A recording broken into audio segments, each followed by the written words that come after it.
Coba sekarang saya tanya kepada warga Nahdiyin, kepada orang-orang NU, kepada PBNU.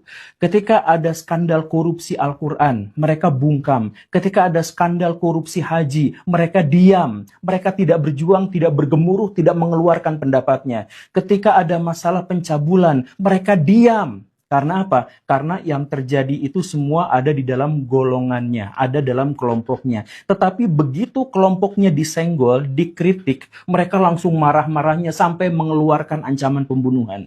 Artinya dalam hal ini apa? Asobiyah. Mereka marah bukan karena kemaksiatan, mereka marah bukan karena dosa, mereka marah bukan karena skandal, tapi mereka marah ketika diri mereka dihujat.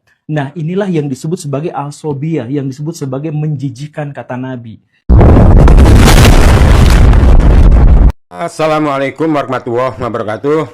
Jumpa kembali dengan Cak Lan bersama Lamongan Realitas Channel, yang insya Allah tetap komitmen menyajikan fakta dan mengajak kita semua untuk bersama-sama menjunjung nilai-nilai adab, moral, dan kebenaran. Pemirsa, Guru Gembul ini saya akui memang cukup berani dalam menyampaikan fakta. Walau beliau ini hanya berlatar belakang seorang guru sejarah, namun gaya bahasa yang disampaikan dalam channelnya ketika berpendapat atau ketika mengomentari sesuatu tak pakai bahasa kiasan atau sendirian. Langsung nyerocos menyampaikan apa adanya terhadap apa yang telah ia amati di tengah-tengah umat. Tapi akurat menohoknya, dan itu membuat telinga para tokoh dari golongan yang jadi sasaran tembak kritikannya jadi kepanasan. Dan karena keberanian Guru Gembul inilah timbul di pikiran saya, segitu apa adanya berita yang disampaikan oleh Guru Gembul dalam menyampaikan hasil pengamatannya terhadap banyak kejadian yang kebetulan lagi-lagi berkaitan dengan Ormas NU. Kok tidak kedengar tindak balasan dari Banser terhadap dirinya?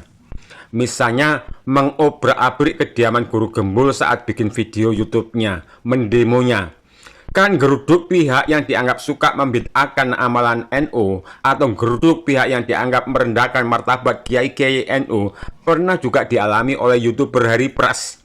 Yang Harry Pras digeruduk di kediamannya oleh pihak simpatisan NU karena dianggap konten-konten yang disampaikan di channel YouTube-nya dianggap menjelekkan, dianggap membid'ah-bid'ahkan amalia NU, dan dianggap merendahkan martabat salah satu kiai NU.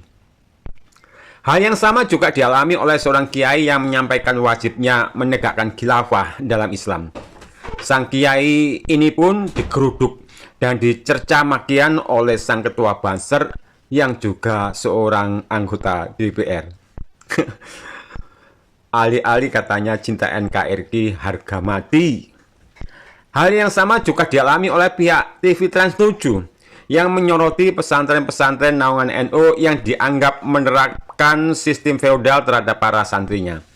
TV Trans 7 pun digeruduk dan didemo oleh Banser dan ribuan para simpatisan NU. Hal yang sama juga dialami oleh lembaga KPK.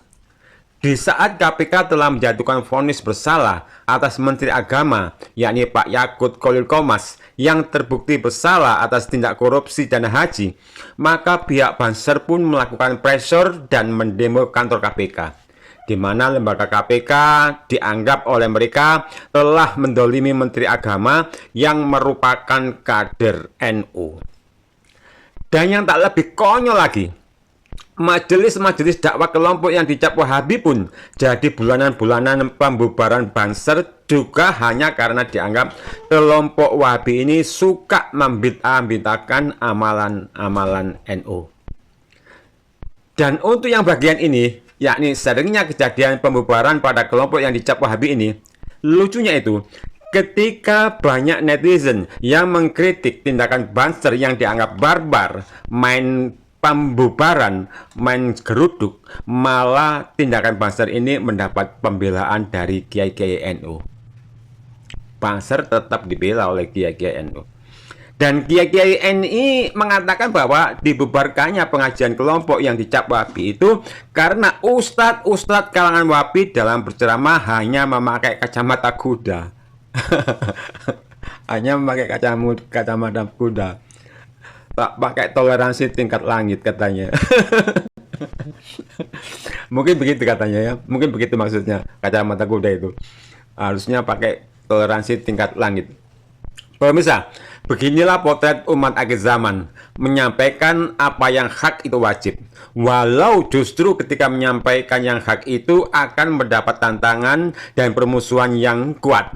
Wala yazaluna yuqatilunakum hatta yaruddukum an dinikum in istata'u. Mereka tidak henti-hentinya memerangi kamu sampai mereka dapat mengembalikan kamu dari agamamu, seandainya mereka sanggup. Tapi bila tak mau menyampaikan kebenaran, kalau takut dikerutuk, takut ditangkap, maka diam saja di rumah. Atau sembunyi di kolong tempat tidur hingga ajal menyebut. Tapi perlu kita ingat, bila kita merasa nyaman terhadap pilihan untuk tidak menyampaikan yang benar di saat kebanyakan umat dalam kerusakan, maka sekuat apapun benteng yang kita jadikan tempat sembunyi untuk menikmati kehidupan dunia, maut pada akhirnya pasti tetap mendatangi. Tinggal pilih kita milih kematian versi yang model apa. Nah, pemirsa, semoga Allah Jalla senantiasa menjaga agar akal kita tetap waras. Dan barakallahu fikum.